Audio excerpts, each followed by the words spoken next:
was born in Germany but lived most of my life in London. And I'm a Muslim. I decided to convert to Islam as a European woman because the more I studied the faith, the more I realized it could give me the peace and meaning I'd always felt was missing from my life. I've written about the experience of my spiritual and intellectual awakening, my conversion, and how it is possible to be a European Muslim in my book, From MTV to Mecca. Music and the arts have always been a part of my life. I was a presenter on MTV Europe for many years, so I got to meet and interview some of the biggest names in rock and pop music. And it was music that first opened my heart for the culture and religion of Islam. I had a fabulous job at the time, interviewing rock stars for a living and presenting so many different shows for MTV and around Europe.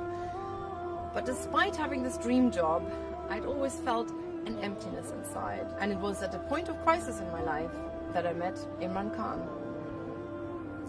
Imran had a very different perspective on life, and he played me traditional Pakistani music. Qawwali, as it's known in Pakistan. It means wise utterance. The songs talk about love, which turns into higher love. I was intrigued by this very different worldview that had God at its center, and I began to read books on Islam. Imran invited me to visit his country, and we traveled all over Pakistan. It was fascinating.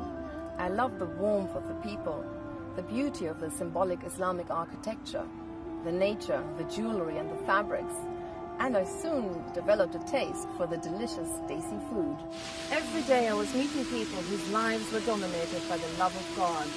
They cared very little for material things or show business. It was a stark contrast to my life at the time, and I began to question everything I knew. Where do I come from? Where am I going? What's the purpose of life? After studying for 3 years, I realized if I wanted to feel the beauty I was reading about and taste the spiritual fruits, there was only one way: get down on my prayer mat and start practicing. This is the mosque where I finally converted to Islam. It was the end of one chapter in the book of my life and the beginning of another. At first, it was fraught with many challenges. I lost all my TV jobs because of the climate of intense Islamophobia at the time. This was in 1995, so way before 9/11. But I quickly realized how little the Western media knew about Islam. They speculated whether I would start presenting my youth show from behind the burqa or supported terrorism, which of course was ridiculous. But now that I'd found it, there was nothing that could deter me from my faith. It's an inner source of serenity, tranquility, and that emptiness that I'd felt before was now filled with meaning. I went to explore different parts of the Islamic world, from Turkey to Syria and Egypt to Morocco, and I met an array of wonderful teachers and marveled at the beauty of the Islamic architecture.